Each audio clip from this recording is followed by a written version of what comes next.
Hello, everyone. What is going on? My name is Timpedia. Welcome back after 2 weeks only to the TNT podcast. Oh, man. We actually did it. We're actually finally regular again. 202.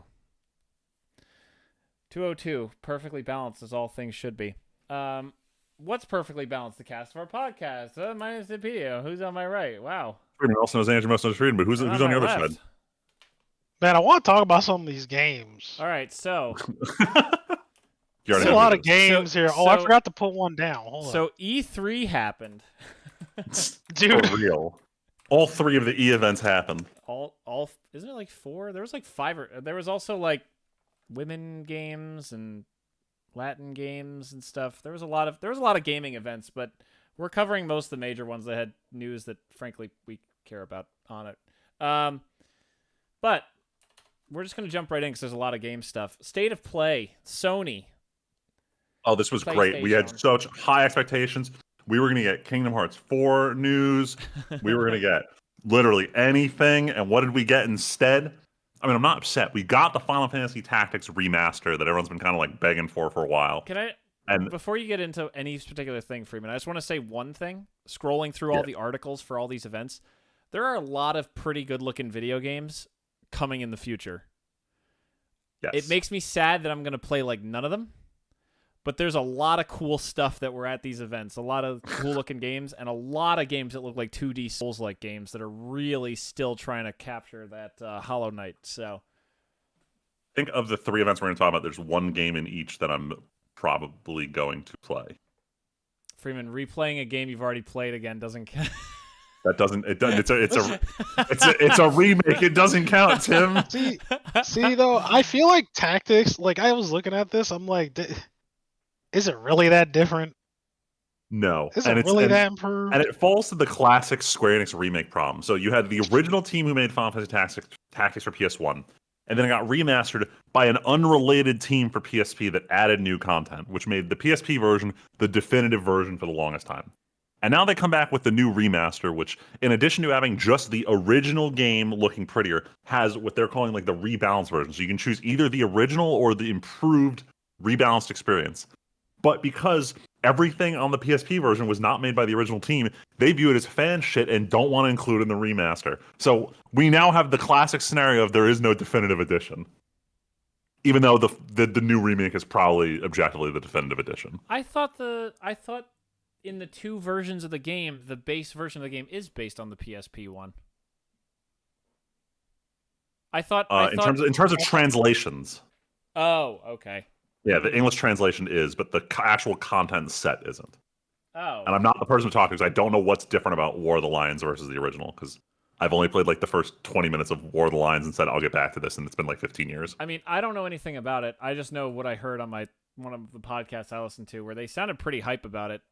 I know that Final Fantasy Tactics is a pretty big, like, isn't it a pretty big deal? It's like it is. Like if you like grid-based tactical RPGs, like I played a couple, but I haven't played Final Fantasy Tactics, and it's obviously like the big one. Everyone's trying to copy all the time. I also saw that. Like I played. Oh, go ahead. I also saw that it's a pretty big deal that the remake or like the remake version of this is getting full voice acting, which seems kind of crazy for a remake of an old RPG like this. Yes, it was pretty interesting because I followed the Final Fantasy VII remake subreddits, and everyone was like hyping up that several of the voice actors, including the voice actor for Cloud, was tweeting about being in the recording booth for Cloud again. And everyone's like, "Does that mean Part 3 is sooner than we think?" And it turns out more likely than not, he was recording Cloud's voice lines for this game. Oops. Which is cool, but we also got what's his name, Ben Starr confirmed he's recording stuff, but everyone's like, "That doesn't make sense. There's no way Clive is in this game. Who's he voicing this time around?" Isn't he just like roped in on Final Fantasy at this point? Like, hasn't he been? Oh yeah, he's. If you haven't seen it, it was when they were doing. It was like it wasn't the Steam Summer Sale. It was Square Enix had some kind of sale going on Steam, so they got Ben Starr to just do a video where he's just hyping up every game they have. But it was very funny. Like I recommend going to watch. Now that's not relevant because the sale's obviously over. But it's like a 1-minute video of him just like hyping up the different Final Fantasies. So definitely watch that. That's funny. But yeah, Tactics super cool. Glad they're releasing it. I think it's on like every platform. So. Just got to figure out. Probably going to be a PC buy, so I could do it on Steam Deck or at home. Nice. Yeah, maybe I'll actually play it. Who the fuck knows? Yeah. Oh, but then the next title, I'm not going to play this, but it's interesting. The nature of its existence is interesting. The nature So of its existence. for years, Capcom has cornered the market on Marvel-based fighting games, including was MVC Infinite the last one? I'm trying to remember what it was. But the point is, the last Marvel vs. Capcom was a really, really shitty game, and a lot of it had to do with Disney not actually wanting to let them use Marvel characters, which is a wild concept. Flash forward, we haven't had a good Marvel fighting game in forever, and now Arc System Works, the makers, was it Guilty Gear, Blaze Blue, Under Night in Birth, whatever the fuck that franchise is, like the team that makes good fighting games is now doing a new Marvel fighting game.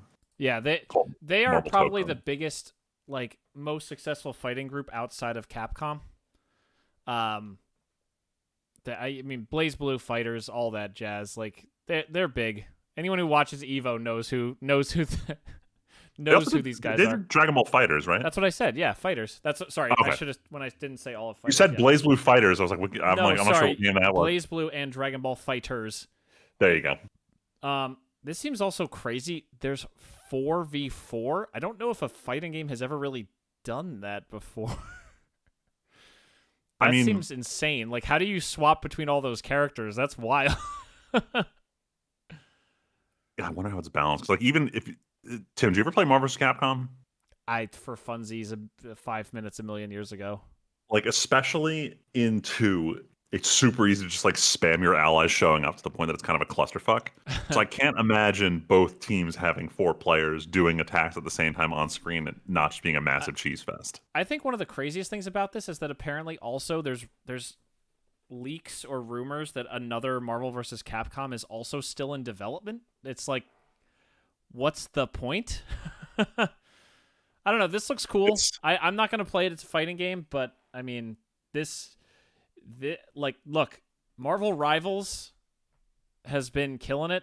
Clearly, the Marvel brand outside of the movies still has plenty of pull in gaming stuff. What? No, I was just saying it's got a lot of ass behind it somehow. Damn. I'll just say this though, like, realistically, I'm probably never playing a fighting game again, but I love watching hype fighting game tournament moments. So I want this to succeed purely to get some hype moments on camera. One of the coolest things about when Fighters came out was watching some of those Evo clips where like like when Cell came on screen and everything. The Cell like that. yell, yes. Yeah, that's what I'm talking about. That was awesome. And understanding the characters instead of just fighting game lore that no one knows outside of fighting games is pretty cool. Oh god, so speaking of fighting games, actually, that's a great transition. This is just a weird one I wanted to throw on here. Sony is making a fighting stick. Or Yeah, what's wrong with that? Well, it's weird. It's not hardware How's that any it weird? What? None of the major companies like who produce consoles and stuff have ever made you know why it sounds weird to you, Tim? Because like most fighting games that's not Super Smash Brothers, they usually play them on PlayStation. Yeah, I get that, but yeah, because they bought Evo and own Street Fighter for a reason. Yeah, like so that makes sense. I'm not saying it doesn't make sense, but this is a new type of peripheral no one's ever made like at this level before. There's never been a Sony or Xbox or Nintendo or Sega branded fighting stick before. Yeah, well, now it's been too cool. niche for them to produce. So it's nice that it's big enough that Sony's like, this is a moneymaker, make our own. It's also interesting though because apparently this is supposed to be wireless, which is oh, no one's gonna buy it then. Well, no one's buying this shit. What the fuck? So that's what's interesting, where it's like they should know that like there's a lot of skepticism around a wireless fighting stick. It's wild that they're doing this, and like fighting game players love to customize their stuff. Is this going to be customizable at all, like physically? Are the the buttons what other people want? Like, I don't know. I'm so curious to see what this turns out to be. Design-wise, like it looks like a PS5, like physically on the outside, unless they have some weird like faceplate swapping thing to it, which would be super cool. But then Sony was also terrible about letting people license out third-party shells for the PS5, so I don't know. I just think it's cool because this is a type of peripheral we have not seen before. Okay, you just plug it in with a wired C connection to default to that. Sorry, so it's the wireless is nice to have for the casuals, but this has what the pros need. Not gonna lie, no one's gonna buy this shit. I'm looking at it right now. Well, that's what I'm so curious. But I think the flip side is a lot of people would be down to try an official, like, money behind it wireless fighting stick. Because I'm sure fighting game players stick is ass. Like, look at this thing. Okay, well, like, Tyler, it looks sleek. Tyler, I like how you opened this with, Tim, this isn't weird at all. This makes perfect sense. And well, because it does make perfect sense. Because the buttons are not raised or nothing. It doesn't look like you can customize or do anything with this thing. It was for the people who don't give enough of a shit about real fighting sticks, but want to dip their feet why in. Make a niche thing if you can't, like, you know what I'm saying? That doesn't make any sense. Thank you for explaining why this is weird. Yeah. Well, no. All right. So no. You have to understand though. On a surface level, yeah, it makes a lot of sense when they would do some shit like that. Like, okay, that's cool. Like, solidify your like standing in. We are the fighting games platform, right? But then you're gonna come out with this busted ass looking fight stick that don't make no damn sense. That's all I'm saying. Like, for viewers or listeners at home, I keep saying that. For the viewers, it's like you have this like sleek device, right? The buttons are not raised or anything like that, and they're not. It doesn't look like they're curved either. It looks like a smooth buttons. Yeah. Like I don't know, man. That's just like. It doesn't look like it's it. It doesn't look like stuff that people would be into. I'll say one thing though, because this was like, we're not talking about it on the podcast because none of us bought it, but Switch 2 did launch last week, and I've had the opportunity to play it already because two of my friends got it because they had to play Mario Kart, and like I thought it's the same as the last one. But watching all the YouTubers unbox and give their impressions, the one thing I'm watching is everyone bought like the full like suite of shit the Switch 2 launched with, and one of them is like the default Switch 2 camera for voice chat. And looking at it, it's just a really shitty webcam. Like, you could have used a $20 Logitech as a replacement and it works just fine. And it's like, people don't want to have to look up whether their shit is compatible or whether it's good. They just want the official one so they don't have to think about it. Yep. And I think that's especially the market this is for. People who I think don't want to figure out which ones are good and which ones are bad, and just like, give me one that's guaranteed to work. I think it also comes from the era of like, remember the janky ass controllers, Mad Cats. knockoff controllers. And nah, stuff? Bro, those Mad Cats fight sticks though were actually. The fight sticks were good, but the controllers were anus. Yeah, but how many? Again, we go back to how popular is fighting games versus everything else. Also, you got a Mad Cats controller with the turbo button sometimes because it's cheap. Because your friends would come over and like, yo, your broke ass don't have a second player controller, and then you get one, and then you're like, here you go, bitch. Second, you wanted. This is what you wanted. This is what you asked for. Oh, so quick reference. I had like a really crappy third-party N64 controller that I brought to college, and we had a running bet where you could win in Smash Bros using the shit controller. Everyone paid you $1. So I would always take it, and it was terrible. I only won once, but it was the greatest. But I did. Damn. Last thing I want to mention, it came up in a couple shows, mostly just because it's James Bond. 007 First Light. Tyler, did you watch this trailer at all? I did not. This looks like an Uncharted game. Over some other games. Huh? I was too busy gooning over some other games. This looks like an. Oh God, I can't. Is it third party? Or it's not third party. Third person. They don't show gameplay. Oh, then who cares? But it looks like a Nathan Drake game. The guy looks like Nathan Drake. He doesn't look like any James Bond that exists. Yeah, he really. Here, let me look at it. I'll be the judge. He looks way too young for James flick Bond. Through for like 2 seconds. No, or just like jump at the 3-minute mark. They show his character model. Oh no, he does look like fucking Nathan Fillion, kind of. Yeah, it's. I'd be curious what this. Which is agreeing with you in case you weren't sure. This is from the guys like this is from IO, who are currently the makers of the Hitman games, which is cool. But at the same time, do you want to mention another game that they just put out too, or nah? Wait, what? Oh, are you guys not aware of the whole Mind's Eye fiasco thing with IO? I didn't realize that was them. Oh, Jesus. They published that. Oh, publisher. No, I'm talking about develop, though.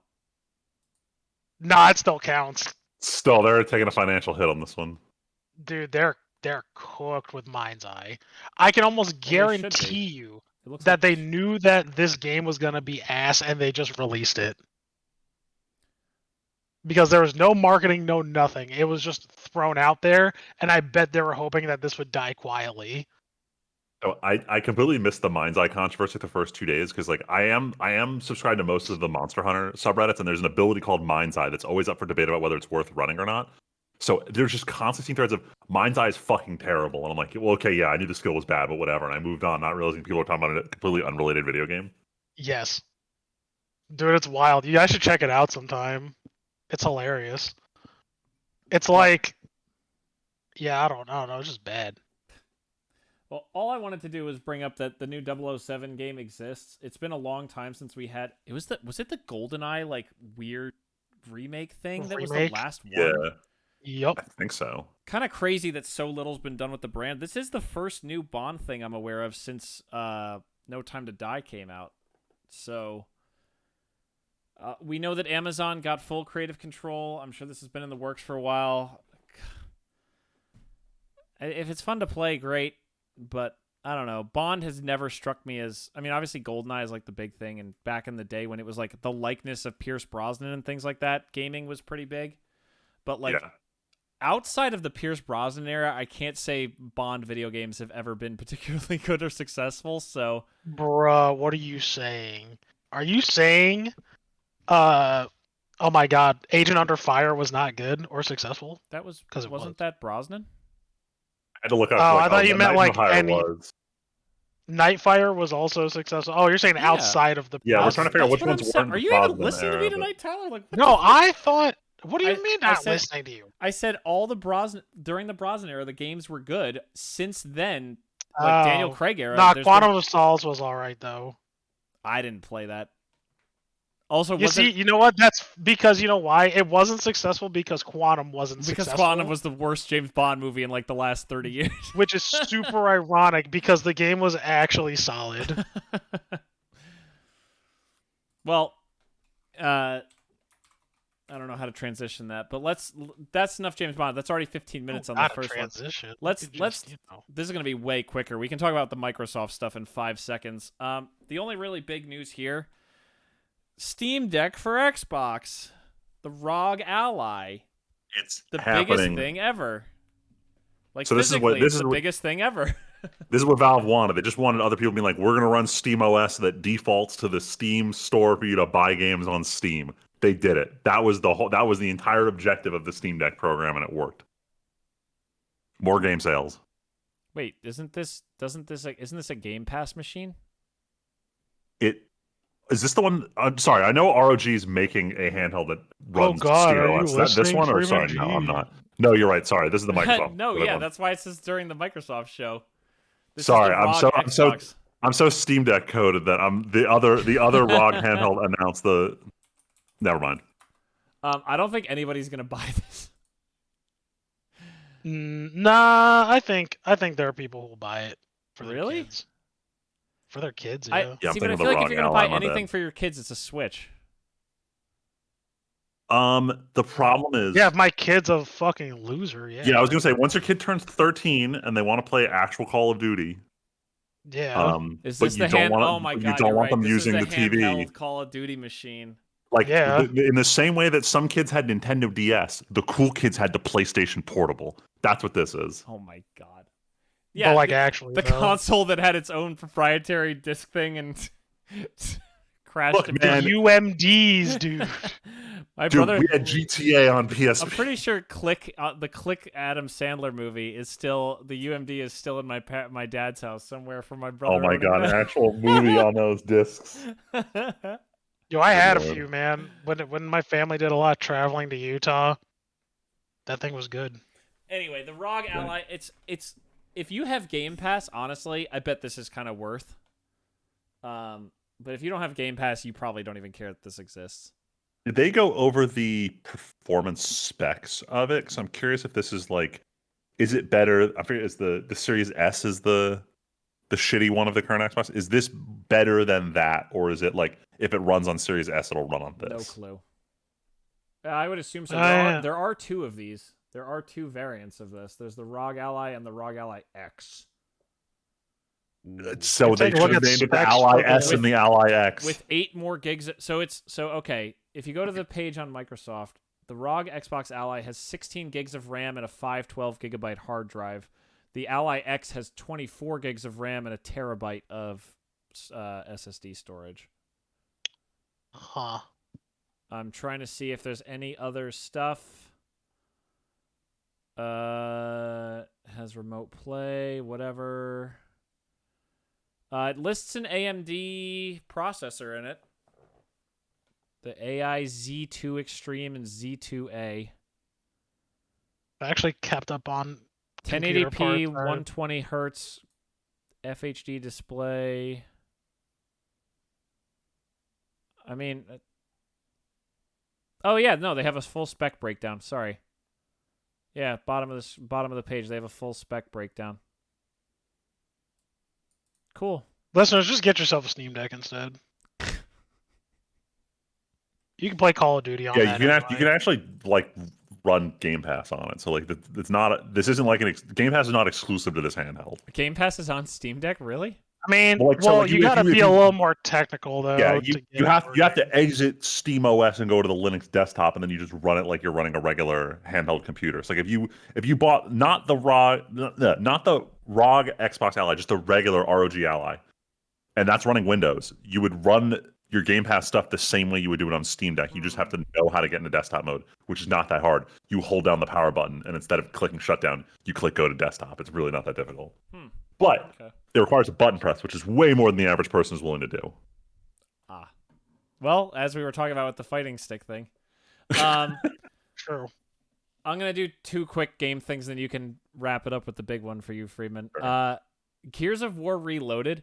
This is the funniest. I just wanted to mention this because this is the funniest thing ever. Gears of War has now had 2 remakes of the first game and no remakes of 2 or 3. Wait, why did it have the remake of the first one? Gears of War. Like legit, from my own knowledge. I guess technically there was an Ultimate Edition. Gears of War Reloaded, Gears of War Ultimate. Because I know there was Gears of War Ultimate. Yeah, I think it's just Ultimate, which came out in 2015, which was like almost... It was... Yeah, Tyler, 9 years after the first game came out, they made Ultimate Edition, the remake, and now 10 years after that, they're making another remake of Gears of War 1. Damn. I just don't understand... Wait, Ultimate Edition had the other games in the series? Yes, it did. But this one isn't having the other games in the series? Why? Because I think they're actually remaking one, I guess. This is so weird. Because I Oh, think it's the one that game, right? Ultimate one just had the games in it. With like some upscaling, and that was it.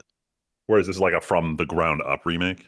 No, it's not. They have comparison screenshots on their website. This looks like just upscaled version of Ultimate. It's an upscale of an upscale. Yes. If you literally go boy. to the website on Xbox.com, it has like the screenshot of the original Ultimate and the new one, and it's just a graphical update. Players who purchase Gears of War Ultimate on Windows, Xbox One, or Series X prior to the announcement will be entitled to Reloaded at no additional cost. So yeah, that's nice. it's just a next gen enhancement of What a weird Ultimate thing. Edition. What a weird thing. Weird. So it's nothing. Got it. Nothing. Yeah, all right. And then the only game that I kind of wanted to bring up, Obsidian is putting out Outer Worlds 2. Ooh. You liked Outer Worlds 1, I take it? I thought it was just fine. I thought it was actually like kind of too quirky for its own good. Like, it was very much in the era of all of our writing and characters are Guardians of the Galaxy quirky. La, la, la. Like, and I just, a lot of it bounced off me. Apparently, the sequel is supposed to kind of take a darker tone and be a little more serial about it. But I just wanted to bring it up because I thought the first one was fine. But Obsidian is really cranking these games out. They put out that Avowed game that has apparently just instantly come out to die because it's not getting any DLC or anything. Outer Worlds 2, like Microsoft seems to really be banking on Obsidian cranking out RPGs that people want to play, so wild. Too bad no one wants to play them. Too bad. Wasn't Avowed pretty big? It was, what but I'm it didn't thinking? like really pick up. Oh yeah, I think this they one. died off pretty quickly. Yeesh. The all-time Yeah. peak was 19,000 on Steam. In the past 24 hours, it's been 500. Yeah, that sounds about right. Yeah, so it's the kind of game that Gameplay was a disappeared in light. a month. Yeah, I was gonna say it came out. Oh, it came out in March, and by April it was pretty. It was down to like 2,000 a day, and then 1,000 in May, and now it's down to like 500. So yeah, single player game, no downloadable content, fell off. Yeesh! In a month, it lost 80%. Wow. Yep. Anyway. Yep. Friedman, why don't you give us the big one? All right, this one's going to be a story because I need to talk about the worst kept secret Yeah, in video game history. So voice actors can't live with them, can't Yeah, live bro. without them. So we already suspected it. I think I talked on the podcast previously when Persona 3 was announced 2 years ago. Sorry, Persona 3 remake. They had bought all the website names or variants that you could possibly want 2 months before the Summer Games Fest. And of course, they did the same fucking thing with all the Persona 4 URLs 2 months ago. So everyone's like, all right, cool. It's getting announced at the same event that 3 got announced.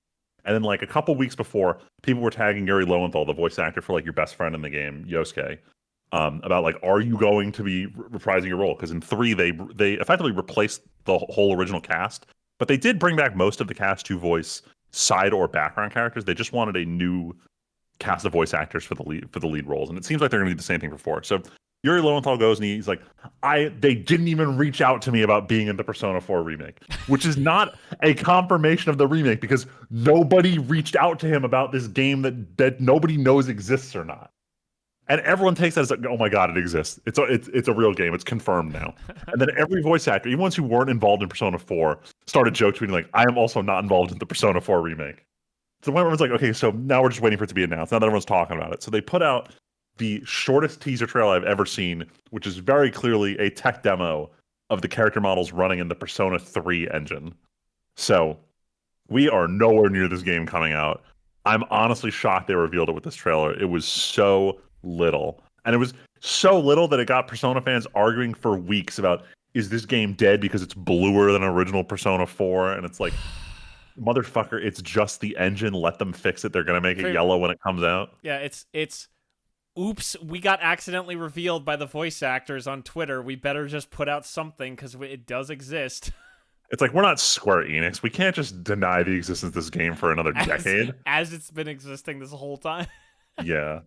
So it's like, look, it's happening. It's cool. It means I have zero reason to touch Persona 4 Golden until this thing comes out. Not that I was going to, but still. Not gonna lie, because this came out, so many content creators are pumping out videos about original Persona, and I'm starting to realize the game is actually kind of dated visually, even the golden version that's out for PC. So I'm excited they're doing this.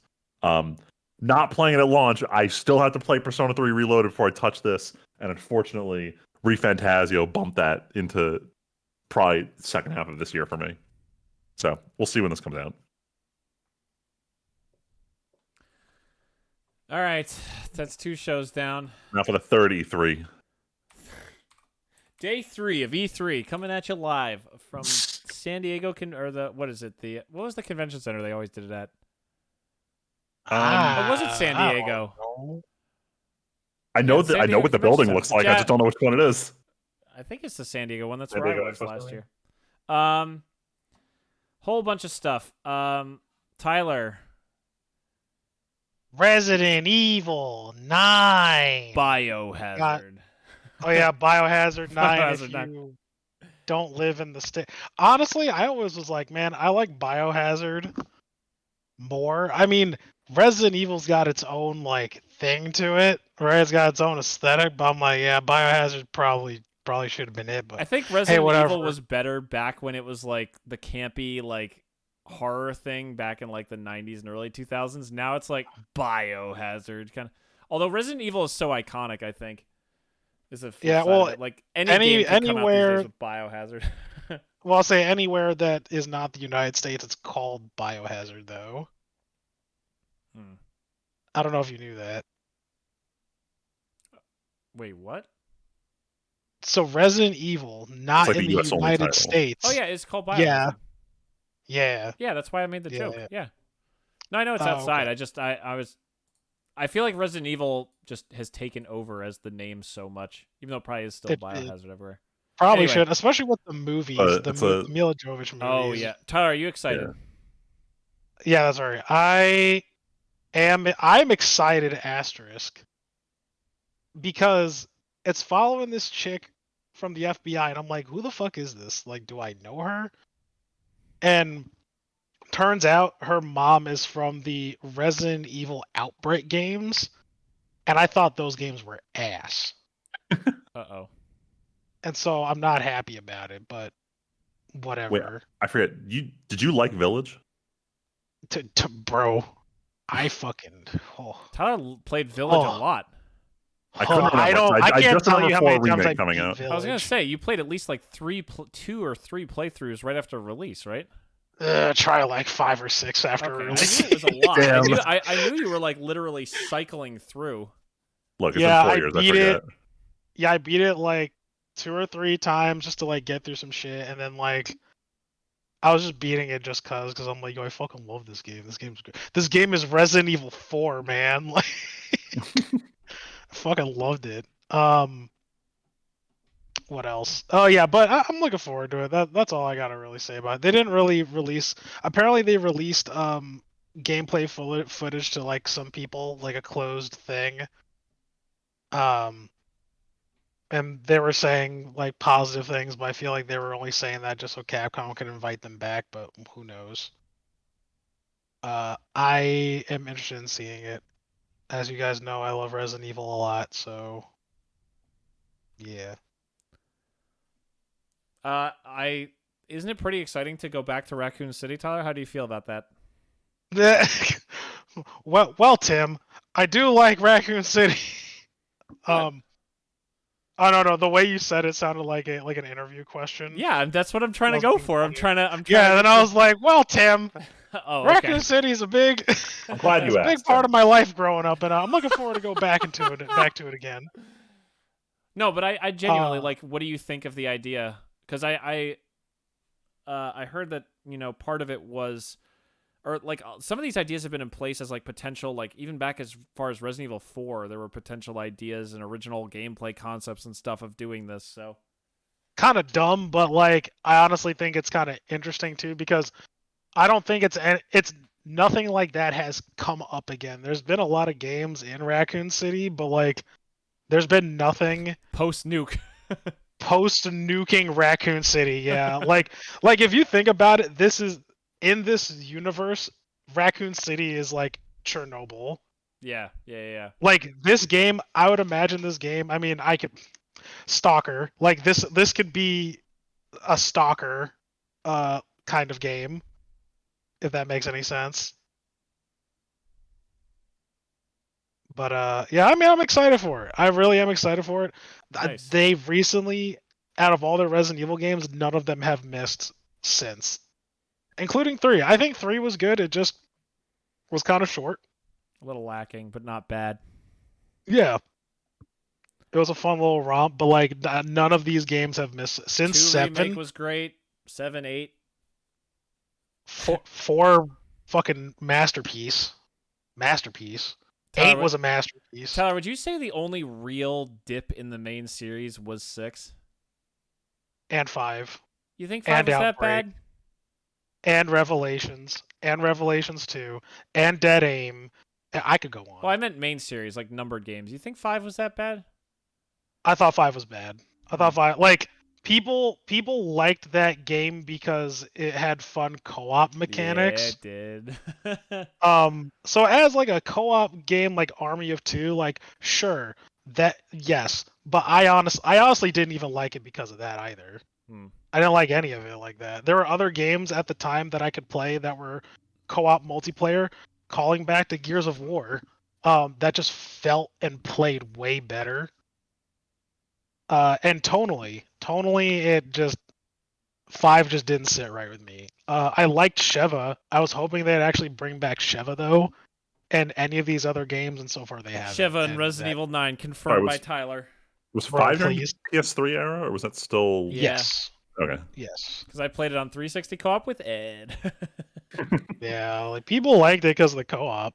And no, Yeah. I don't blame them. I will not begrudge people that. Because it had good bones, but it didn't feel like a good Resident Evil game to me. 6 was just bad altogether. They added this like fucking weird like flip through the fucking air, like dodge shit, the rolls, the sliding. I'm like, dude, this is too much action for me. Which granted 4 had a lot of action, but I feel like they executed it really well while still making it feel like it was a Resident Evil game. That's it. That's all I got. Um, That was good. I just wanted to bring this one up because it's another example of, even though House of the Dragon is all right, Game of Thrones is still a crazy fumble. Game of Thrones War of Westeros. God, It's very pretty. talk What about is this? who cares? Nah! Freeman I'm cares. What were you about to say? I'm interested. I just am Like like, an RTS game. I know. I need to see the gameplay more because, like, cinematic looks fine. If they want to do a set in the world of Game of Thrones, you can play through a different story. That's a cool concept. I still love the world of Game of Thrones, but they got to show some gameplay that makes me actually want to play the game. I just feel like Game of Thrones falls under this like insane crumble. Like, yeah, House of the Dragon has been good, but like, I don't know, man. I'm gonna This pitch you like feels so late. like imagine if the game just fixed all the plotline problems and brought you Stop. back to what you enjoyed about Game of They Thrones. won't. Stop. Or like, what if it did? It can't. What if it did though? Freeman, it can't though. Because I'm the marketing department. What if it did though? Thanks for explaining why I shouldn't listen to you because you're lying to me. Yes. No, I just thought it was funny to see like an RTS also in today's day and age. In the current year? Like, trust me, I grew up on RTS. I think RTSs are sick. Also, you but, like RTS, Tim, yeah, right? I do, but like, RTS just feels like the genre of mobile games these days. Like, everything is like super indie and small, or it's like a big flop. There's like or there's Total War. That's about it. Total War is like the only ones who can get away with it because they have Warhammer. Yeah, I just thought this was funny. Also, following off the James Bond thing and IO getting a deal with Amazon, I guess. The most random poll ever. Apparently, there is going to be an elusive target in the latest Hitman game that is Lashif from Casino Royale. That's sick. That's just hilarious and awesome to me. That's it. There's nothing else to it. I'd be so curious if there's a way you can like play him and like, how many things from the movie do they get out of that? Like, do they do the poison, or can you do the poison to Lashif, or does he like cry blood at some point, or can you like beat him in a game of cards and he like goes out and gets killed by someone he owes money to? That'd be really funny. I feel like there's a lot you could do with that kind of thing, but that's cool to like fill out the world of it. Like, Hitman isn't the kind of thing you think of as a game where you can have like IPs visit in and get killed. So it's just kind of funny to me in the world of like crossovers or how people make money. Like we were talking about Darth Vader in Fortnite. Imagine if the Emperor was in Hitman. Oh my god. I feel like in like the kind of ridiculousness that like Hitman is, it like works though. Sure, I'm not saying it doesn't work. Yeah. It's just it's funny to think of like someone being like, yeah, you can put our guy in just to be killed over and over and over and over and over again and nothing else. Oh boy. Oh, I'll talk about this one.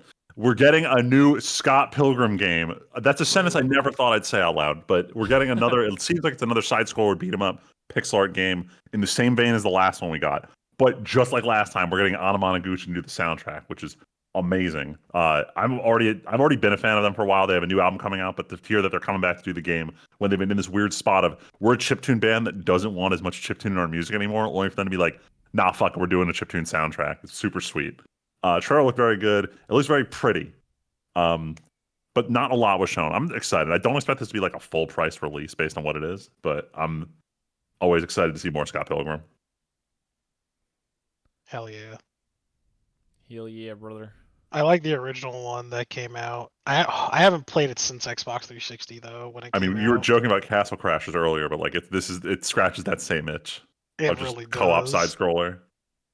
Actually, I have a funny story about Scott Pilgrim, the game. You know how like Let's you hear could download the trial versions for like Xbox Arcade, like any Xbox Arcade game. Yeah. There was a weird bug when so like in the Scott Pilgrim trial, you could play up to fighting what's his name? Something Max Patel. Yeah, the Uh, first Evil X. Yeah, you fight him and the trial is supposed to be over, right? I don't know if this is a common bug or something like that, but I beat him in the trial. The trial's supposed to end, but the game bugs out and it gave me the trophy for beating him. No way. Whoa. Yeah. And I couldn't like I had to if I wanted to play it again, I had to re-download it, but I always had a trophy for or achievement for Scott Pilgrim, even though I never owned the game in true. That's hilarious. Yeah. But I played it at other friend's house and it was fucking sick though. It's got me curious of why is this franchise getting so much attention? We got the not anime last year, which was very good. Now we're getting a sequel to the video game. Like, I'm happy, but I'm also just very confused. Yeah. Yeah, now that you mention it, I don't know. I didn't check to see how the show did, like in viewership or anything. Oh, I don't know. I know, like, as someone who watched, I can say it was definitely very good. It has, like, I know everyone's super concerned, like, oh, it's just the same plot again, but it's very much its own thing that builds on your knowledge of the franchise. So it's a reward for being a fan. So I think it was good. I just don't know how. Yeah, I don't know about numbers. I don't know if they even Yeah. published that. Uh, Was it Scott Pilgrim Takes Off? I don't know. I'm interested though. If this is also co-op, I'll be down to play with you. Fuck it. I mean, it hit number 7 on Netflix's Global the week it came out, but I don't know if that really means anything. Yeah. What hasn't really? It's like the bestseller list on the New York Times. Dude, Seems for like real though. It seems like viewership in Central and South America carried that to number 7. I wonder what happened that it was so popular there. That's so random. Yeah. Maybe they All just right. got it. They feel the vibe. Oh God, here we go. Speaking of vibes, the game. We got another trailer for only the second Strand type game in existence. Did any of you guys watch this trailer? God, no. I saw a I didn't watch it snipping of either. it, and I remember like making some sort of reaction to it of confusion, and then I think I just put it out of my head. Did They you? released a story so far trailer like today for Death Stranding. Oh my god. When did this was 6 days ago this came out? Yeah, sometime last week. Just give me the trailer. This definitely looks a lot like Death Stranding. Yeah, this is definitely Death Stranding 2. All right. Nothing to see here. Well, I was more also giving you the chance to talk about, what Death Stranding is. What this? Oh, yeah. Sorry. So I still haven't played Death Stranding 1. I own the game. But it's as I just said, the second Strand type game. I know absolutely nothing about what the fuck is going on with this franchise. As far as I know, you play a delivery guy in a post-apocalyptic world. But based on the first teaser That's trailer to Death Stranding 2, I didn't understand how any of this world made any sense or what the overall story is supposed to be. And I'm not gonna lie, it kind of worked because now I want to play my copy of Death Stranding 1 to understand what the fuck is going on. So it's kind of the Kojima way of if you make it confusing enough, you'll get people curious in your product. Which I don't agree, I don't think is a great marketing strategy, but somehow it works. Yeah, I don't know much, but actually I have a buddy who beat the game recently, Death Stranding 1. And he was like, yo, this might be one of the best games I've ever played in my entire life. And I was like, Really? what? I mean, I which is heard a first. from what I've heard, the way the gameplay works about starting off super frustrating with deliveries being difficult, and you just figuring out ways to make your strategy better. Like if you're the kind of person who likes optimizing gameplay, I see the appeal in that. But I'm wondering, like, there has to be some other gameplay hook that people don't talk about it because it happened so late or like deep in spoiler territory. Because I can't imagine the whole game is just delivery simulator. I Like, mean, there's that is gotta the be whole game. There's like, some combat. I know, but I heard the combat sucks. Man, I don't know. I, one of us has to play this game and find out. Yeah, we'll see. I'm excited to see how it reviews though, because there's a lot of naysayers right now who just think Kojima's full of shit, and they may be right. But I just want to see if he delivers here. Like full of shit and like what? Like everyone hypes him up as the greatest like game creator of all time, and everyone's just like, what the fuck does he do? Like maybe he's smelling his own farts. So I'll say that. So like, man, it's weird because I bought his book, which I really love. It's mostly like a compilation of like essays and other shit that he's done and like interviews. And he talks about his gameplay philosophy. And the whole thing with Death Stranding is like he tries to like work the theme in with the actual gameplay mechanic of optimization and efficiency. But the whole reason you play this game and how you're supposed to succeed in it, it's supposed to be like Dark Souls, but like the players are supposed to help each other like get to the end of the game. Like actually, it's very similar to spoilers for Nier Automata at the end. Remember how you were explaining you had the chance to like give up your Other save players file to contribute help. to help each other. Yeah. Yeah, the whole game is that. Like you're supposed to like help build bridges and like Yeah, I know. place Once you all bring this like towers bullshit. online, you can start accessing stuff that other players built, like zip lines, to make your deliveries easier. But like Yeah, the and stuff like you build can help other people. exactly, and that's supposed to be like the whole point. And he started doing some bullshit like that with Metal Gear Solid 5, with the whole like nuclear war thing, and it was supposed to be like a funny like Oh, if everyone can collaborate to disarm the nukes. Yeah. yeah, but we all knew that was gonna happen. So it's supposed to be something similar to that. We all know how the prisoner's dilemma works. We all know. We all know. So yeah. Uh I in that case I think it's interesting, but I definitely don't think that it's for everyone. Especially like, like it's not a very sellable idea. I'm actually kind of surprised that it got a second game. But Well, I he guess can't. He what can't go back to Sony He can't go back to Metal Gear. Metal Gear. So he can't. It really depends on how desperate Konami is. Now that they're pulling Metal Gear out of retirement with the Snake Eater remake this year. I'll say we'll see how Delta goes. Yeah. I'm very curious about Delta. Oh, we didn't put it on here, but they announced, it's weird. They announced that Delta's going to have a new multiplayer mode that's not like the previous Metal Gear Solid multiplayer modes. There's probably going to be no hype around this because it doesn't sound particularly entertaining, but No it's still one played interesting the that they're doing fucking this. multiplayer mode. What was that? Like no one played. Did you play MGS4 multiplayer? Not for more than like a week. I was bad at Yeah, it, and it wasn't that fun. damn. it's not I that remember everyone great. hyping it up when it came out, though. Everyone's like, this is it. This is going to overtake Gears of War. And then we very quickly realized, no, it's not. All right, What's should the we move on next to... Oh, thing? so Man, I this don't one's want to talk about absolutely wild. fucking Sonic Absolutely Racing, wild. dog. Sonic Racing R, I'm whatever the autistic, remake but is going. not that autistic, dude. So Come on. we already were hyped because Shadow was going to be in it, and now they announced that more Sega-owned crossovers are coming in. And I lost it when the trailer came out that Hatsune Miku was going to be in it, and the top comment on every post I saw on this was like, "No way, they got Miku from Fortnite," and I was like, "I can't I fucking hate it. stand this shit." I hate these people. That said, other Sega, I don't even Sega owned, like Sega released properties, like I think Joker from Persona 5 is going to be a racer now. Um, Honestly, kind of stupid. I had the same opinion when Mario Kart 8 added like Link. They added the Inklings from Splatoon. They started getting characters outside of the universe. I'm like, I get it. Like, I understand you're under the same publisher umbrella, but like, this isn't Smash. Knock it off. And I feel the same way about this. Like, if if the concept of we're going to release a racing game, but it's Sonic, is not strong enough of a concept to sell a racing game, then just making it Sega Fortnite Racers is not. It's not the solution. Sega Fortnite Racers.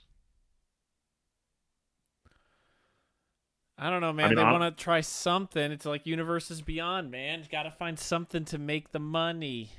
I mean, honestly, the whole The concept name brand. the whole concept of a Sonic racing where Sonic isn't racing on foot always threw me for a loop because like the original Sonic racing, Sonic was on foot, and now it's just like he's so fast, but he's driving a car. Fast as fuck, boy. Anyway, not buying this mostly because I think original Sonic Racing was given out free with PlayStation Plus. So if for some reason I ever want to play Sega Racers, I already have a way to play this. Same reason I didn't get Sonic X Shadow Generations because they gave out Sonic Generations to everyone on multiple platforms. All right, let's move on. What's this next one? Oh, so this is just kind of something I wanted to talk Yakuza about. Game or something. So it's not the Yakuza game, but it's from the Yakuza guys, RGG Studio, known for making the excellent Yakuza series, now the Like a Dragon. Like a series. Dragon, They yeah. can't, legally not tied to the Yakuza at all for sure. They're making a game called. Apparently, they had a game announced last year at the Game Awards called Project Century. No one knew anything about it. Then they put out a trailer, and now it's called Stranger Than Heaven, which is a very appropriate name for a game they're making. Apparently, it's a game that takes place in multiple time periods, one of which is 1917 Japan, and one of which is 1943 Japan. So, like, middle of World War II, War in the Pacific Japan. Oh boy. I have no idea how this is going to go. I don't know if I'll ever play this game, but like this is wild to see a Japanese studio take on like Japan during these very I mean World War One I guess not as much, but like World War Two is like oops all war crimes time in Japan. So like what's that gonna look like? And is there gonna be So every Yakuza game uses the same goofy music tracks for like side quests and stuff like that. And just imagining that like you're helping some like like I think back to Godzilla -1, the main guy's like a kamikaze pilot who came home because he couldn't do it. And it's like, I need you to help me get back my honor or something like that. It just plays goofy like Yakuza music. Damn. I need to get help getting back my honor. It's just funny to think about, but I mean, they have been cranking out pretty quality games. Like a Dragon 7 was supposed to be good. Infinite Wealth was supposed to be good. Then there was the Majima Pirate game, which was supposed to be good. Like, and then this just comes out of nowhere. I don't know what this is supposed to be, but the trailer was mostly like some combat. It doesn't. The animations weren't actually that good. It was a little weirdly stiff. But I mean, I'm sure they're working on it. Like the fighting in Yakuza has always looked good and just been fun. So, no idea what it is, but it's cool that they're doing this. Tyler, is this real? Yeah, it's real. Pat, is this real? Fuck yeah, Chad, is this real? Yo, the people who the developers of Warhammer 40K Rogue Trader are making an Expanse game called Expanse Osiris Reborn, and the shit looks like Mass Effect, and I'm excited for it. Is this why I saw stuff about a Mass Effect TV show? Oh, that's something else. I was gonna mention that too. They got a new they announced a showrunner for the Mass Effect TV show. Oh, so it's not even anywhere near sort of kind of close ever. That's like 4 years away. Yeah. Assuming BioWare exists. Assuming well, it's EA. EA, I'm sure, owns Mass Effect, right? Probably, but like, why do it if your series just goes away? True. True. Man, I don't know. Hey, maybe they might get these guys to make the new Mass Effect game. Who knows? But I am interested in it. I have always had plans on checking out Rogue Trader just because I'm a 40k loser. And I did hear it's good. That one's also like Final Fantasy Tactics, but it has RPG elements to it. But they do have gameplay of this Expanse Osiris Reborn thing. And it's kind of cool because even though the show is like not around anymore, I do like all this like other extra content that like the Expanse IP is generating. I have heard good things about the show. The show's Footage, great. I mean, it's all cinematic footage, but it looks very good. Yeah, fun fact, it is Michelle's favorite TV show. Really? And Mass Effect is her favorite game series. So she's like, I'll believe it when I see it. I can't get my hopes up too much. I'm like, yeah, I know. You want this though, don't you? She's like, yeah. The pretend to not care strategy. I love it.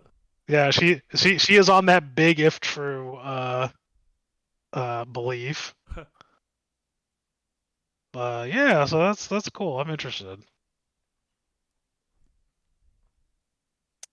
And what All right, is that was this? What is one click that's it for the Oh, mod? okay. E3. That's it for the E3. I think this was part of the PC gaming show, but none of the other news in that show was matters. So, a while ago, I talked about how GOG had was hosting Fallout London, the total conversion mod for Fallout 4, as its own launchable thing.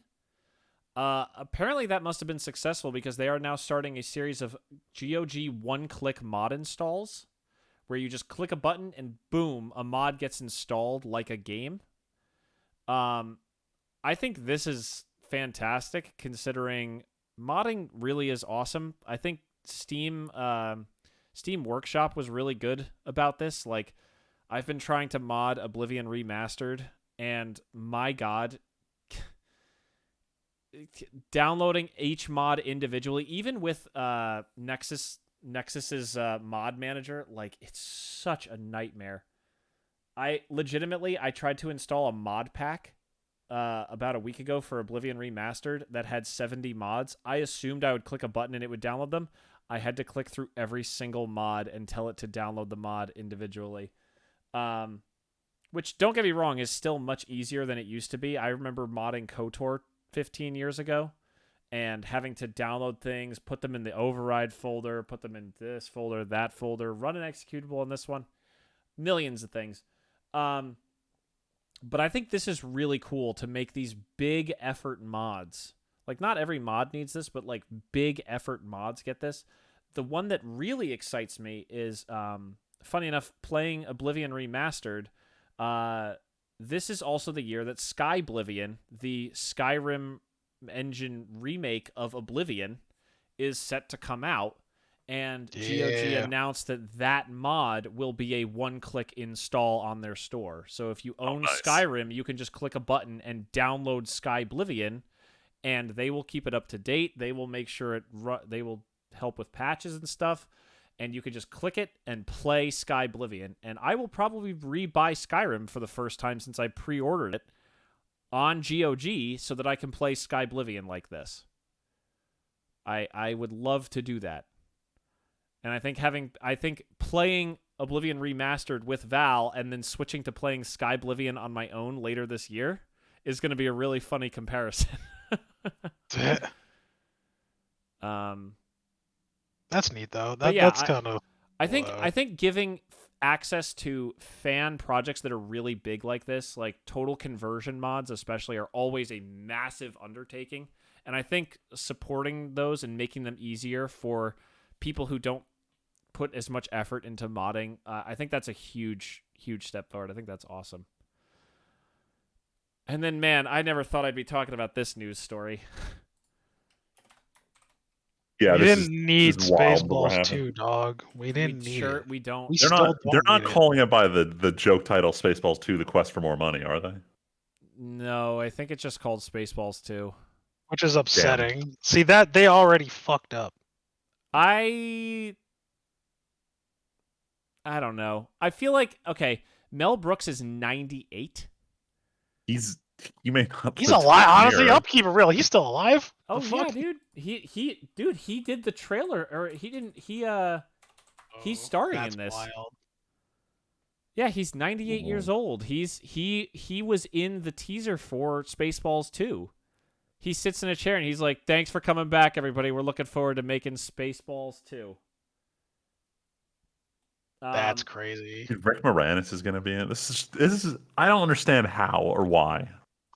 I mean, I know why. Quest for more money, but like, still. I can't. No, it can't be that. At 98, Mel Brooks, he can't. It can't be. He's like, I need more money. Oh no, it's not. It's definitely not him. Like, I don't know what it is, but someone wants to do this. I do think it is very sad that John Candy isn't alive. Yeah. He can't come back, which really sucks. Yeah, it was Amazon. There you go. The quest for more content. The quest for more content. Production. Speaking of like movies of that era, Tim, have you seen the trailer for Naked Gun? I have not watched the trailer. I saw the teaser spoiler for later on when I saw Mission Impossible. I saw the little teaser. I watched the full trailer last night. What'd you think? It could go either way. I told my friends are in agreement. We're all probably just gonna have to like take an edible and go watch this movie. It very much has like the energy of Scary Movie. To be fair, that's what Naked Gun kind of was. Yeah, Not as parody-ish, but like. But this feels like it's gonna be way more parody-ish, given that it's almost just kind of parodying itself. It's one of those movies where like I'm not expecting to be spectacular, but I think it'll be funny enough that I'll enjoy it. I'm going to be bold and say that there haven't been a lot of good movie comedies lately. As much as we're talking about comedies right now, I don't like that it's just go back to the well again. But if they can be funny, I'm down. Like it definitely was like a surprising chuckle when in the little teaser, like during the bank. Have you guys seen the little teaser? Yeah. As I watched the trailer. Yeah, like most of the teaser shows up in the full trailer as well. Okay, well, when the little girl walks into the bank and just pulls off her face and it's just Liam Neeson full body. That's just Liam Neeson, like, yeah. It's so weird. Or when the entire cast is like praying to pictures of the original cast. Yeah. Like it's so like goofy. I feel like it really could. I think It could go either way. Go either way. Yeah. I'm willing to give it a fair shake though. I want to see this succeed. I would be down to see it with you guys, Freeman, or to just go see it in theaters, because I do think it might be funny to see as a group and like hear everybody laughing in the theater. Well, I'll say, all right, dang man, I guess I won't go.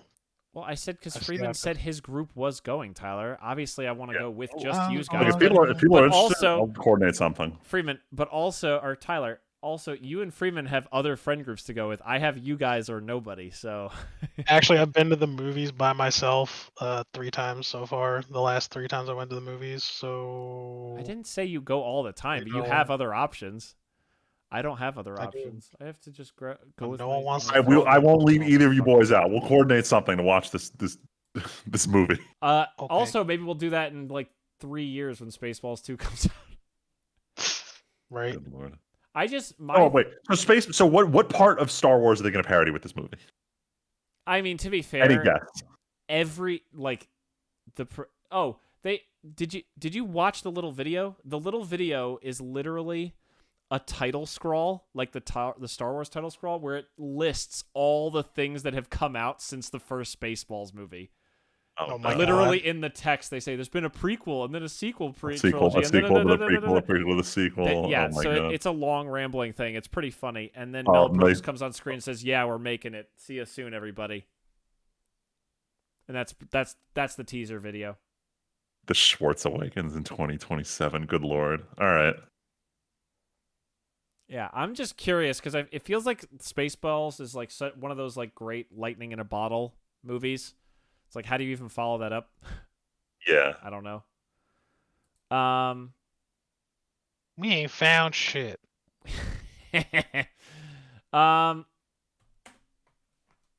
I was trying to think of how to transition that into Weeb, but I couldn't do it, Freeman. It's time for the Weeb shit. Let's do it. Not insane. Wow. I feel like I do the same kind of patterns of we're at the end of the seasons. There's not a lot of news because everyone's waiting for the next season to talk about their shit. Still got a couple announcements. First and foremost, Isekai Quartet 3 confirmed. This one, at least in the promo art, they had now Fumi in it. They had, I heard they had a fifth person, but more importantly, they got Sid from Eminence and Shadow is confirmed returning character. Super cool. I think everyone's memeing. Freeman, I gotta interrupt. This is we're almost at the point where there's too much going on. Like, how do you even balance all these? How do you keep all these balls in the air when you're juggling? It's fine because it means you don't have to have every character in every episode now. You can have subsets for bits and pieces of it, and it feels like it's just like imagine your cast is a whole high school graduating class. Freeman, we already had ReZero, Konosuba, Overlord, and Tanya. That's way more characters than you can cram into an episode normally anyway. Like, this is too much. I mean, I'm here for it. I can't wait to see, like, what is Kazuma gonna react to Sid's to Sid? Yeah. Oh my god. The thing is, I'm pretty sure we now have the because they made the joke about it before that like Megumin and Amelia have the same voice actress, but now there's enough people from Eminence and Shadow that I think there's a lot of duplicates. Voice actors all over the place. We're gonna be able to keep doing this joke over and over again. I think the biggest discussion point that to come out of Isekai Quartet 3 happening is we got 3 seasons of Isekai Quartet before the second season of Saga of Tanya the Evil came out. Yeah, this thing got announced and has just been like radio silence. I'm kind of sad about it because Tanya was like a really interesting setting. I know. Did you watch the movie? No, I still haven't. I still haven't watched it either. Is it still not available anywhere? I thought it was on Funimation when that was a thing. Let me check real quick, but I don't want to linger too long on this. Suppose we can watch on Crunchyroll. Okay, I gotta go watch it at some point. Yeah. I got enough things I'm watching, but I gotta do that. Yeah, but speaking of threes, a show I was not expecting to get a sequel got 2 announced. Why? Ninja Kamui, the Adult Swim show, got seasons 2 and 3 confirmed, and in a lot of the discussion that's around, it seems that viewership was good enough that Adult Swim is like, we can viably pay for seasons 2 and 3. Do you think, Freeman, that they knew this when it played in at all when this was announced as winner of like best new show or whatever at the Anime Awards? I have no idea because it wasn't like it was announced night of the Anime Awards. It wasn't, but like everyone was like, "Why is this winning anime?" That like this fell off so hard, but like hear me out here.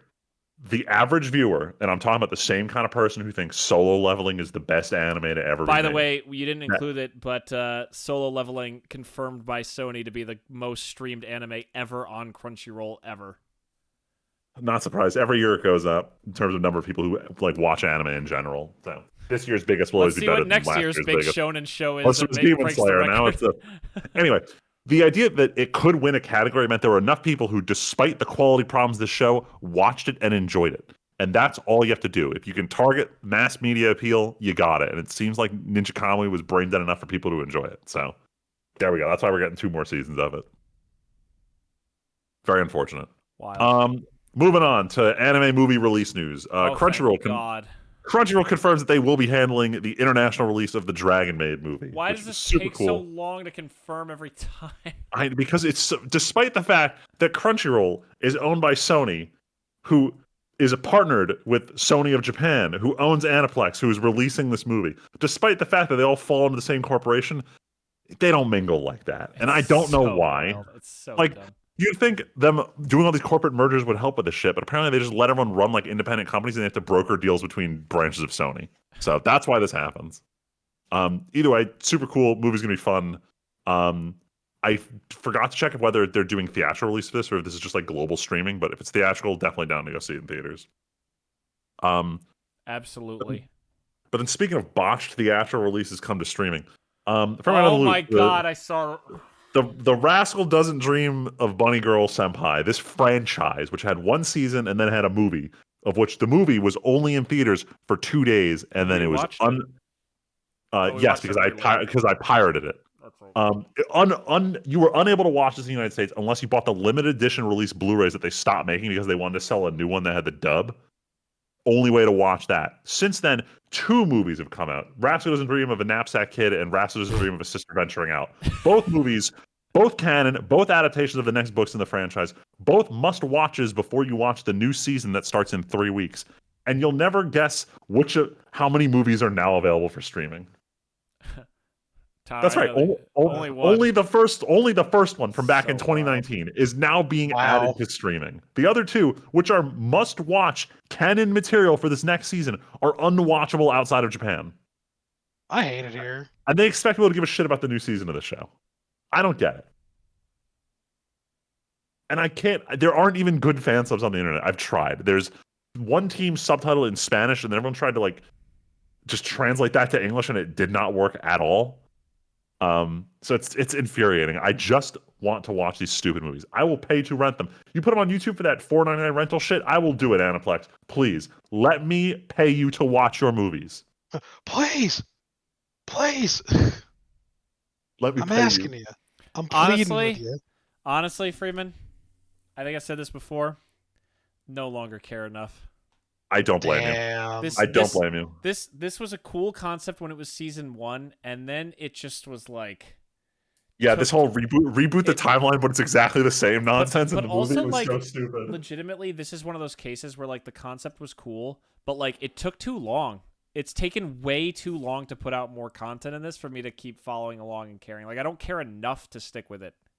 Honestly, the unintended side effect is that if for some reason, in some miracle, they're like, oh, by the way, movies 2 and 3 are also out on streaming, I will gladly jump in to watch 2, 3, and the new show at the same time and just immerse myself again. I think, you know what? I think you raise a good point. I think part of the problem is, I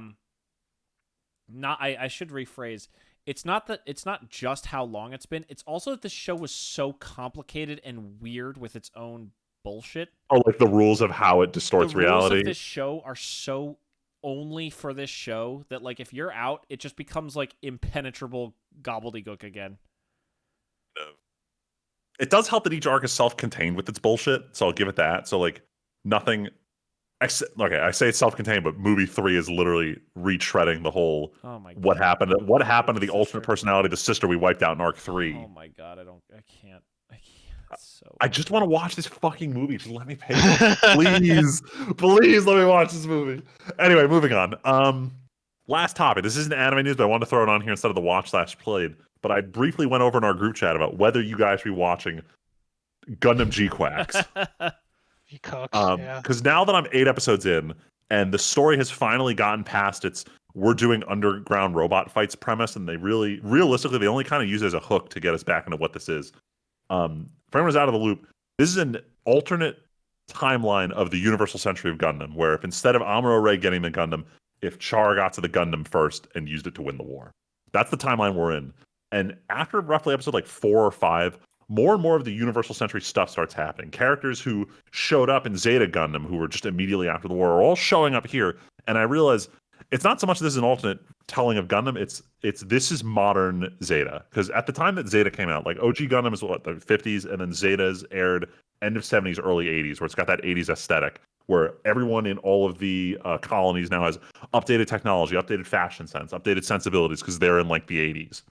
And that's what G-Quacks is. It's just if Zeta happened in 2020, where people have cell phones, Netflix is a thing, but there's still Gundams, and there was a war several years ago, and now there's still military factions fighting. So I do really, as someone who loves Zeta, I'm actually now very much enjoying G-Quacks, where I wasn't in the beginning. But my problem is, I don't know if I'd recommend this to anyone who hasn't seen anything from Universal Century, because while the show does have ample flashbacks and explains who everyone is, the lack of context into what they did in the alternate timelines hurts them as characters in this timeline. Because someone will do something and it may mean nothing, but you know that this character doing X instead of how they used to usually do Y, and they might still do Y, it changes how you perceive the character. So I don't know if I'd recommend this to anyone who's not a Universal Century fan, but it's not a bad show. Like, I gave it a lot of flack at the beginning, and it's dealt with a lot of the stuff I didn't like in the first couple episodes. So I will say, so far, enjoying it more than Witch from Mercury. Okay. But I'll let you guys know. I was going to say, probably won't watch it, but it's cool. I'm glad to hear that. And I finally figured out it's 6 U's when you want to type it out. They still have not explained why, but it's 6 U's in the title. But yeah, that's it for the Weeb shit. Wahoo! And there's unironically, actually, is there Weeb shit in the watch played? Nope. No. I guess we'll wait till we finish it. I got rid of it, Freeman, because we're not previewing shows. Damn it! And we're gonna Damn talk it! about them I later. wanted to hype it up to the viewers. All right, fine. We'll wait. We'll cover it when we get there. Fine. All right, so I'll talk about all the shitty shows I watched. So first, starting off with Severance, the most famous show of the year. Season 2. So I finally finished Severance season 2 after delaying watching the finale. And Tyler, you finished season 2, right? Yes. And Tim, do you care about hearing about season 2? Go for it. Bro, this season, the finale sucked. Like, I get that the whole gimmick of Severance is that, like, there's mysteries and there aren't answers, and we need to get it to the next season where there's going to be more mysteries, because I think there's, 4 seasons confirmed? And it's like... yeah. And it's like, one of my friends who I watched with, she enjoyed season 1, but said, I don't know, like, she said, watch all season 2, then tell me, because I don't like shows where they just leave you with so many questions and just don't want to answer shit. And I said, don't worry, this season won't be that bad. And then I came back after season 2 and I was like, yeah, you might want to wait on this one. Because it's, like, I enjoy the mystery of it, but it's just like they're explaining nothing and it's infuriating. Dude, that's what I'm saying, dude. It bugs the shit out of me all the time. That's like my biggest gripe to everybody. Like I think we were comparing Michelle and I were comparing this show to oh my god, I almost said Severance again. Silo. That's also an Apple TV Plus show. Yes. That, like, you don't know a lot, but like they're giving you just enough for the macro story and like all the other plots, like, and character arcs in between. Yeah. But Like, with this, they give you fucking nothing. And like, Ben Stiller came out and said he's like, yeah, it's supposed to be like that. Get wrecked, losers. Like, I'll give it to Silo, because like, Yeah. if you remove the post-credit scene from season 2, I felt like they trickled enough info that I always felt like I was learning something concrete. Whereas in Severance, nothing you ever learn is concrete, because they'll just, like, correct it 2 episodes later. Yep. So it's super annoying. It's entertaining television, but it's infuriating, and I think that the finale kind of sucked. Especially how it ends. You're just, you and I, because you told me about it, and I was like, we're like, yeah, like, now what, Mark? Yeah. Now so, what, any Mark? Like, what are you gonna? yeah, what the like, fuck listeners, you gonna do I'll just describe it. So, like, basically, any Mark is destined to just not exist anymore. Like, he's just not going to come back to work. He's not going to be a thing. So Audi Mark negotiates with him and is just like, hey man, can you please just, like, get on board with this plan to help me out? And he's just like, well, fuck you, no. There's nothing in it for me. Even though he's well aware that there's nothing in it for him anywhere at all for any reason, because he's effectively dead. And he just decides, I'm going to fuck over the plot line because I'm selfish. Which I sort of get, but there's no logical reason. Up until this point, what he's doing is he's trying to be logical about what he does when he's severed. And now it's just like, fuck it, throw it out the window. I don't want to negotiate with myself. Yep. And it's like, can you get with the program, man? Like, this is... It's so annoying. And now we have to wait for another season. Whatever. Moving on to the next disappointment. So I dragged my feet on this. I think I was watching Umbrella Academy like last summer. And somehow I ended up not watching the last episode, paused it, and then I finally watched the last episode of season 4. I'm so and sorry. I really, really wished I hadn't. I'm so sorry. It was so bad. Dude, It was so bad. so Like, I don't know sorry. who greenlit these like weird gelatinous cancer monsters in the last episode. Like, I should have told you just not even bother, my guy. I should have stopped. It would have been a way better ending. It just Yeah. I can't tell you, like, this honestly might have been one of the biggest upsets in like show history for me, honestly. I know, 'cause, like, I don't know about you. Like, season 1 and 2, loved it. Season 3, I was iffy on. Season 4 was just like, what happened? Yeah, nothing was more abysmal than season 4, and which sucks because I feel like season 4 first half had some good bones to it.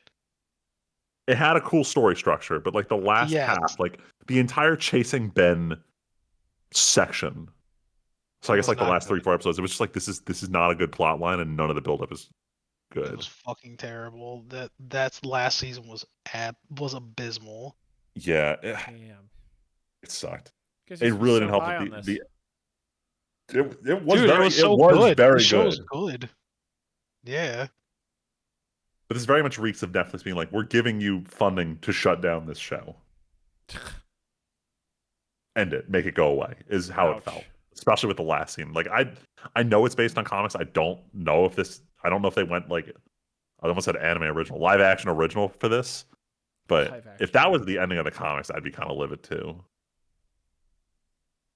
I hate it here. That's really Anyway, upsetting. that was it for the disappointments. I did start one other show. This one's on Max. It's called Hacks. It's about these two different female writers, comedians, both at different stages in their career. One is she was like a pioneer comedian in the 70s. She did sitcoms, she did stand up. She has a Las Vegas show. She's top of the world, but the company that like runs her Vegas show is shutting her down because she's been going on for so many years and she wants to stay relevant. And the other one is a Gen Z writer who, while they've worked on a lot of decent Hollywood projects, they tweeted out some weird shit about a senator and now they got canceled. So she now was taking any work she can get. So she's working with this other comedian to put together new sets to keep her relevant. And the two of them are very different. One is Gen Z, one is like Boomer. And the first half of the season very much is just like the clash of their comedy styles. But now I finally got to the point where like the two of them are getting along, and now it's interesting to watch the two of them bounce off each other, both in terms of the plot and just the comedy style.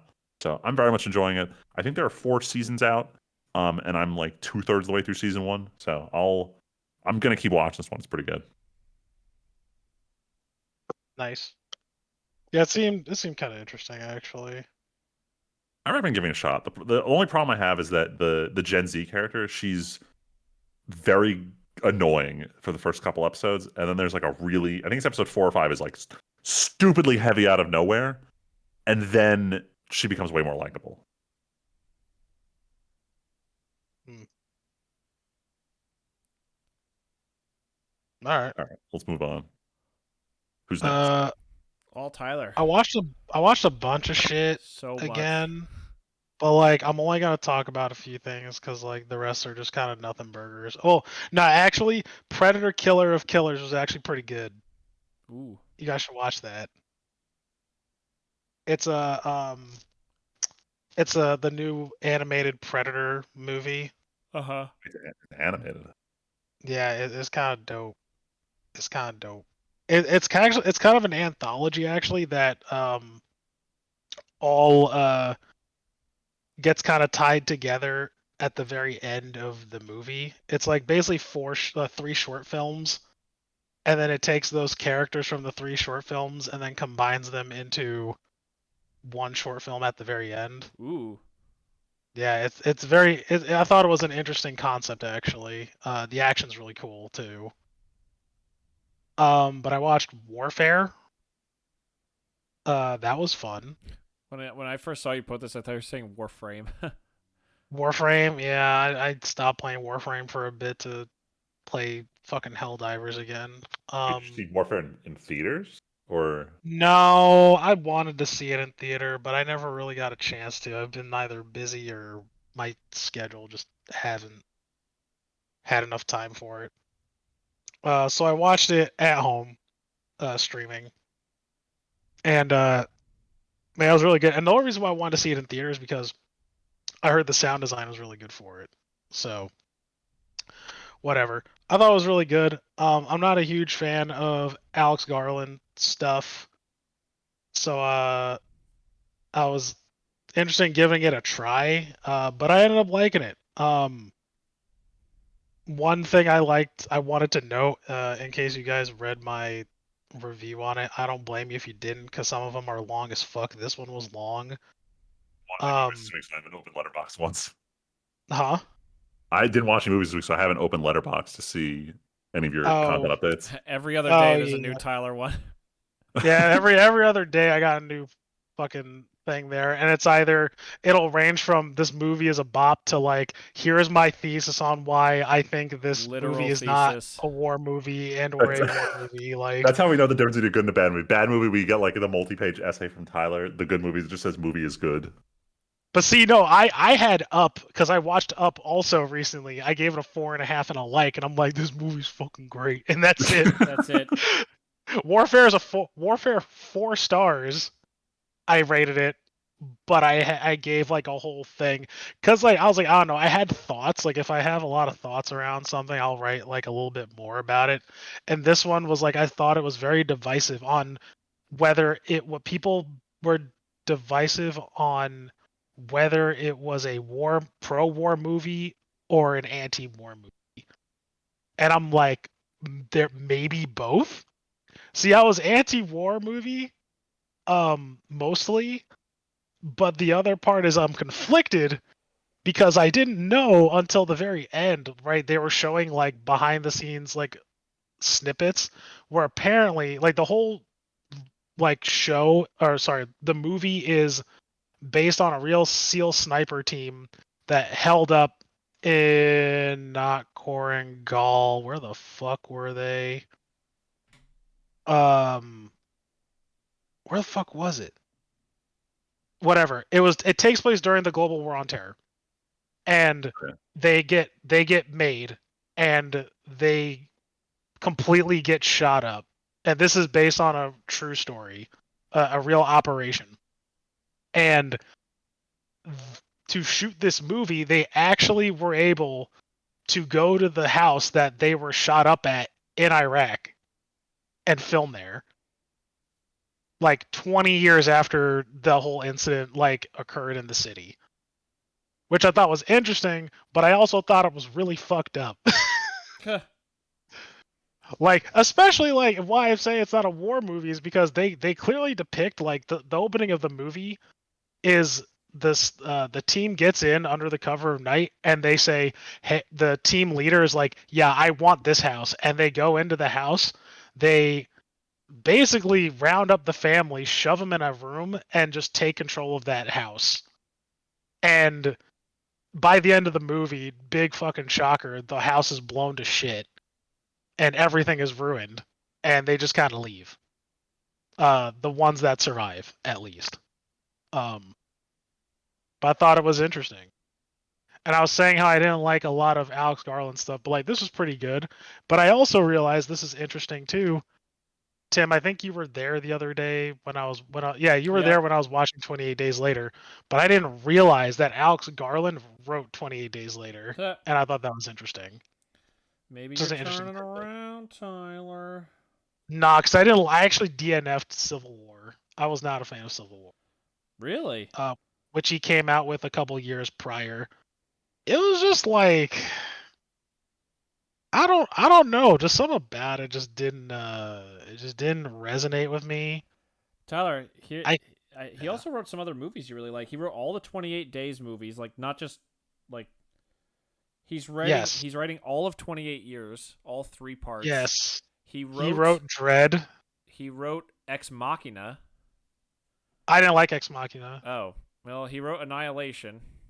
Yes. He Uh also directed Annihilation. yes. Yes. And the only other thing on here is he's going to write the Elden Ring movie. He's going to direct the Yup. Elden Ring movie. Elden Ring He's movie. directing the Elden Ring movie, which I think is weird. Did you know? Fun fact: he wrote the fucking Devil May Cry, the soft reboot on Xbox 360. Oh, the No game? way. That's funny. DMC? Shit you not, DMC. He wrote DMC, Good lord. or he was one of the main writers on DMC. Because when the Elden Ring movie got announced, I was like, fucking why? Like, what is his credentials? Like, it's still not that impressive for what Elden Ring is, but like, whatever, I guess. And then I saw he worked on DMC. I was like, okay, this was He's a gamer. he is a gamer, I think. But I thought it was interesting. Nice. Warfare was good. If you like war shit, um, see Warfare. It's pretty good. Stupid question. Yeah, How does the camera work? camera work was good. All right, At least I I think thought it was good. I always feel like that's make or break for a lot of these like military sequences is how good do the Oh, shots end up looking. yes. No, I think the camera work was pretty good considering. I think what throws a lot of people off though, I think they were trying to make it as real as it gets. Like you can I think I mentioned in my review, but like you can sit a normal person down and have them watch some stupid shit like Lone Survivor or like Top Gun, or well, sorry, those are stupid shits. You could watch also a good movie like Saving Private Ryan, and anybody can understand what the fuck is going on. Like there's plain language, uh, easy things are happening, right? But literally like 40% of the movie is them talking on comms, and they're saying shit that like I was like, yeah, if I had no context on using 10 codes like in my previous job or being into any sort of like military stuff in general, I could see where people get lost pretty easily. Like like I feel like having that extra context made me understand what was going on. Um A lot easier. yeah, like I could I mean like not saying that you couldn't, because like you can follow context clues and all these things, but I can see how it gets like confusing for people. Also like there is no theme. This is literally like as like I guess there is kind of a theme to it. But I also think the movie isn't that deep. I think it really is just like a retelling of what happened, um, and done cinematography very well. I think you would like Freeman the sound design, and I think this was a missed opportunity seeing it in like IMAX or something, or like Dolby, because man, they make sure those the gunfire kicks. All right, one of my friends has a subwoofer posted right up against the corner of their couch, so if I convince them to watch, I'll definitely take that spot for this movie. Hmm. Um, I watched Homeland season 1 through 3, and that was pretty cool. I really like this show. Wait, did you just marathon it since the last time we recorded, or you've been watching this in the background for Fuck a while? yeah! Actually, Oh no. my like, gosh. I watched season 1 and I finished it sort of on my honeymoon. And I forgot what I was watching, but I was like, oh yeah, I need to get cranking on this. So I finished up through 3 this week. Um, man, it was good.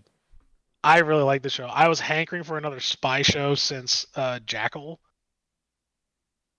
And this was it. I plan on watching the rest of it though, for sure. how many seasons was it? Fucking 8 seasons. Dang, that's a lot. Yeah, and it's weird because I'm like, how do they go from here? Like season 3, is it like a definitive ending?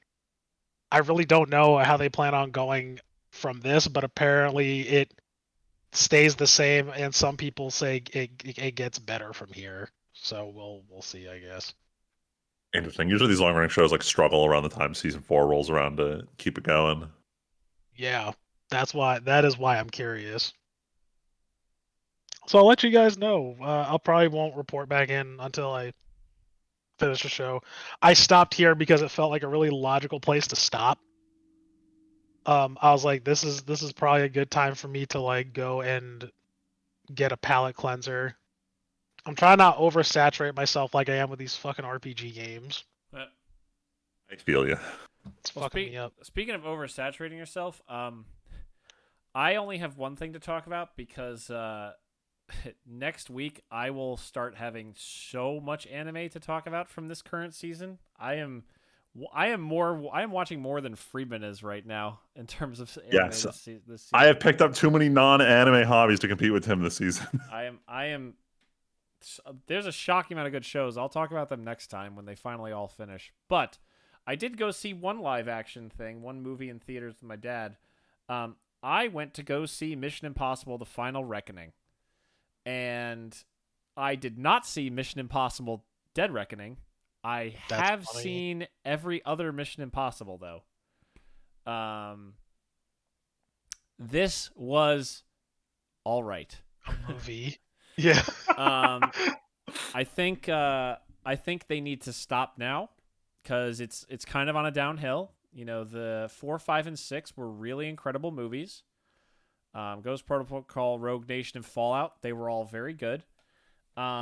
This movie is getting. I one of the reviews on Letterboxd described it really well. Mission Impossible started out as Tom Cruise is a really good spy. Then in the later movies, it became he is like the king of all spies, best spy, mind game stuff. Now he's just like a god being, like a demigod, like undefeatable, impossible levels of omnipotence and getting what he needs to have things happen. The perfect example of this is in previous Mission Impossible movies. There's things like the Burj Khalifa is always going to be one of the most famous stunts he ever did. That was just so cool and real. Yeah. There is a sequence. The best sequence in this movie is Tom Cruise. This is kind of minor spoilers, but it's talked about the whole movie, so it's not really a spoiler. Tom Cruise inside a sunken submarine for 15 minutes with no dialogue, just him navigating a submarine, is the best sequence in this movie. It is immediately followed by the biggest, absolute bullshittest thing I've ever seen from a Mission Impossible movie. Oh man. Like one flows into the other. And it kind of took me out of the movie in the moment where I was like, this is so ridiculous. Everything else kind of made sense. And then this part was so bullshit, it kind of takes it out for me. I will say, Tom Cruise, he's 60 years old, still killing it, still doing crazy stunts. There's actually a stunt during the climax that he does once, and then like 2 minutes later, he does it again. And I was like, in my head, I'm like, is Tom Cruise's inner dialogue, man, can you imagine having to do this shit twice in one day? What are the chances of that happening? But the story is fine. A lot of the new characters feel super weak and random. Maybe it's because I didn't see Dead Reckoning, but they just meant nothing to me. Like, I couldn't tell you the name of a character that isn't Tom Cruise. I know Simon Pegg was in it, and Ving Rhames was in it, and their characters have been in enough movies that I recognize them. And everyone else couldn't tell you who they were. Their characters didn't really mean anything. They were. Were super you wondering generic. where his one girlfriend was? Nope. Or did they replay that? This is also the greatest hits of Mission Impossible. There's a lot of flashbacks and a lot of like, ooh, look at our remember thing. I thought it was funny. Michelle was talking to me about it because we watched part 1 during our honeymoon. Because I saw Fallout, which is really funny because I never saw Mission Impossible 2 through Fallout. Like I saw Fallout. Wow. And Mission Impossible 1. Jeez. So I was like, yo, maybe I'll watch this, and I'm like, holy shit, this movie was fucking terrible. Okay, well, apparently Mission Impossible hasn't been getting better. It's actually just been bad, but I thought Fallout was good though. I was like, actually, after you watching just said it Fallout, was terrible. No, that Fallout was the one before this one, or before. Oh, you said part 7 was terrible. Oh The way no, you were shit! wording I it, meant I thought- part 1. My You bad. were saying that Fallout was to- terrible. Like I saw Fallout with what's his face? Villain Henry Cavill. Yes. Henry Cavill. Yeah, reload the fists, baby. Yeah, I saw that one with Henry Cavill. I was like, yo, this is cool. I was like, you know what? I'm down to watch the rest of these. And then I saw this. You should the watch last one, I was everything like, yeah, before. You should have gone backwards. Yeah, I might just watch this last one just to like say I watched them. But like, man, that last one, part 1, sucked. It was terrible. I think I gave it a 2. It was a little rough. Actually, it was funny because Michelle saw all of them, and she's like, "Yeah, somehow he like falls in love with these girls, and then they die somehow, and then he it's just gets always- another one, and Yeah, it's a little conveniently." very young, hot woman. Yeah. It's so creepy because he's so fucking old now. Look, there's not much of that in this one, to be fair. Although there is one scene that's a little much. But no, there's really not a ton of that in this movie. This movie just, like, so many characters I don't care about. The whole AI thing just feel like it's impressive that they wrote this movie before AI really started to take off in the last, like, year or 2 years. Like, this was all done and mostly made 2 or 3 years ago during COVID. So that's impressive to me that they kind of they did this whole AI thing. But And also, they started it. They started in the last movie because that's the plot. Yeah. Of the No, I first know it's the movie. continuation, but like, Yeah. it's what a weird plan for the AI to have. I don't know why you would do all this stuff. Like, I don't get what the AI's goal here is. It's the classic, like, I'm an AI and humans are so shitty. I better kill all the humans and nuke them all. Har-da-dar-da-dar. Like, okay. We haven't seen that one before. Nope, never. What is this Skynet you speak of? Yeah, I think they even make a Skynet joke, maybe. I don't remember. There were two sequences that I'll remember from this movie. The submarine thing and then a moment during the very climax of the movie. Like, the climactic moment I will remember. Never going to remember another character's name, and I'll go back and rewatch any other Mission Impossible. It doesn't make me want to watch 7, that's for sure. But this makes me want to go rewatch other Mission Impossible movies where the stunts are cooler and the stories feel more interesting and other characters are cooler. Like, this just feels like so... Like, most of this movie isn't Tom Cruise doing stunts. It's Tom Cruise going, I need to go somewhere. Please take me somewhere. And someone goes, I'll trust you for once. Barely, even though you always save the world, but also you're always a rogue agent and I can never trust you, but I'm going to trust you this one time. And he's running away from gay thoughts. So yeah, Mission Impossible Final Reckoning. I'm never going to rewatch it. If you care about finishing out Mission Impossible, watch it. If you haven't seen another Mission Impossible movie, go watch 1, 3, 4, 6, 2, 5. Yeah, I got you. Like, I'll do it. Don't watch these last few. But yeah, so that's it. That's everything. That's podcast. We kept it well under 2 hours. Good job, guys. We had a lot of stuff to talk about. We're at 1:40, so we'll end it here because it is starting to get late. We all have bedtimes. All it took was not finishing any new anime in 2 weeks. Yeah. Next week, there will be plenty to talk about because I am currently tracking, just for everyone's preview, 1, 2, 3, 4, 5, 6, 7, 8, and then a 9th secret show. Jesus. That are all currently airing anime that are all ending this season. I'll try my best to finish a couple of ones that I know you're going to talk about for next week, but no guarantee, or next episode, but no guarantees. 3 of them I don't expect to have done by next week, including the one you wanted to bring up, Friedman. But that's still 1, 2, 3, 4, 5, 6, 7 anime that should all be done by the next podcast, or 6 anime.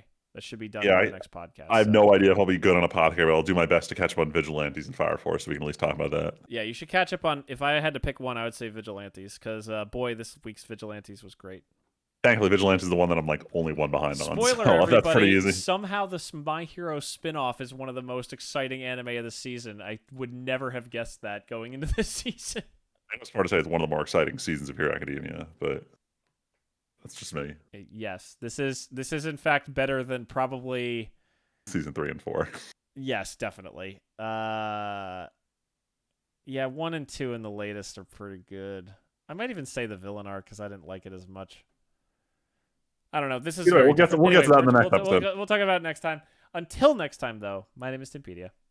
I'm Friedman. Just only Tyler. And we'll catch you guys next time. Thanks for listening.